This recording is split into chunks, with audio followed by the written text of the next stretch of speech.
A no ser periodos excepcionales como el que hoy vivimos a raíz de la pandemia,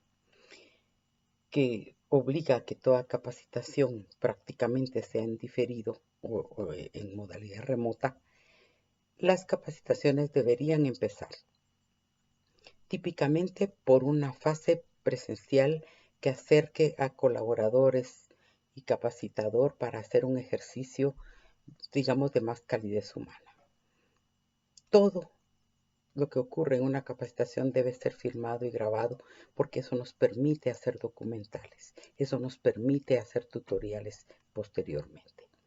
o concomitante a la par de. Efectivamente, después de esa fase de aproximación, de calidez que nos desata el compromiso, el componente psíquico que necesitamos en esa segunda etapa que hablábamos en el video anterior, nosotros entonces vamos a proceder a empezar a despegar lo presencial por lo remoto y lo diferido. Cuando esa conexión, ese sentido de conjunto, de pertenencia, de compromiso se logra, entonces empezamos nosotros a producir esa fase digital que es tan importante en estos tiempos y que aparte de ahorrarnos costos, presencias, movilización y en los momentos actuales peligro de cercanía física, nos permite también ir registrando y sistematizando las capacitaciones para que duren más que una sesión de capacitación típica presencial. Nos queda registrado para poder desarrollar esos espacios corner donde las personas puedan repasar, ver y una vez más ver ese tutorial que les ayuda a desempeñar mejor su puesto. Cuando nosotros empezamos a entrar en esa fase, empezamos a incrementar módulos o segmentos en diferido, a la par nosotros también tenemos la oportunidad de capacitar sobre aspectos de tecnología que hoy más que nunca queda demostrada la dificultad de no saber hacerlo.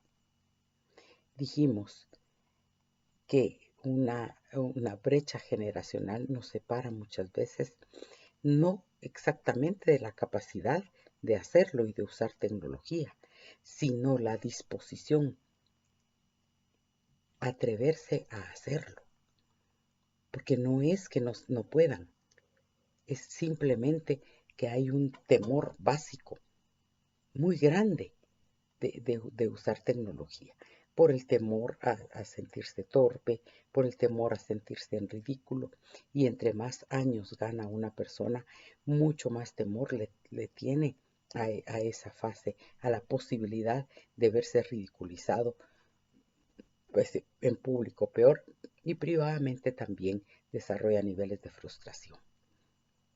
Precisamente por eso es que las labores en la actualidad están siendo tan difíciles. Entre más joven es una persona, puede tener más propensión al riesgo, al cambio, a la experimentación, a la prueba de fracaso y error. Pero esa prueba de aprendizaje, error y acierto, debe ser en la etapa de capacitación, no en la etapa de desempeño del puesto. Y de hecho, eso es uno de los grandes objetivos de la capacitación, evitar que ese ensayo-error que puede traer graves consecuencias legales para la vida, costos, tiempo, se traduzca en un mal desempeño. Pero nosotros debemos tener la planificación que a la par de la capacitación que se trate, a la par de estar capacitando sobre las especificidades del puesto de cargo, nosotros también vamos capacitando a la par un manejo tecnológico que nos facilite incluso la supervisión. Los niveles más eficientes de supervisión no son por la fuerza de miedo que puede ejercer un supervisor, sino la capacidad de establecer con precisión el rendimiento de un colaborador. Obviamente es más justa, y si algo tiene de valiosa la supervisión es corregir, y más valioso que corregir es prevenir los problemas que puedan darse en un desempeño. No el factor punitivo, que de hecho sí existe, los castigos, las sanciones, incluso los despidos, pero es mucho más valioso, por supuesto, en materia de eficiencia, eficacia y efectividad,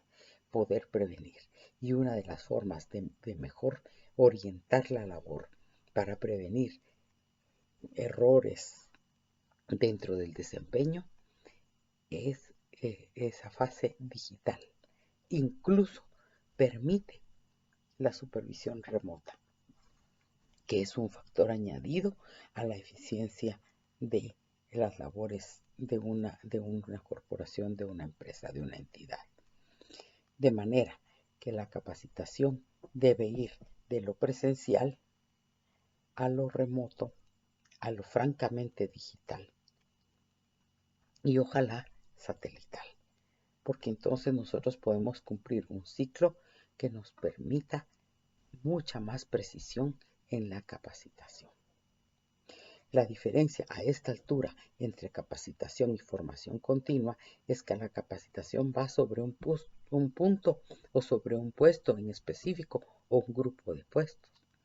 pero la formación continua ya pertenece a todo un plan de desarrollo concebido por el diseñador, por el especialista en recursos humanos, que pretende llevar el rendimiento de los colaboradores en su conjunto de un estadio menor a un estadio mejor, de menor precisión a mayor precisión, de menor sistematización a mayor de ella, para poniendo cada vez en posición de nuevas calificaciones y de renovados retos, los cuales pueden redundar en beneficio de la empresa y ojalá y de los trabajadores. Porque si solo se ve reflejado en beneficio de la corporación y no de los trabajadores, la motivación va a ser muy momentánea y no va a tener referente de vida.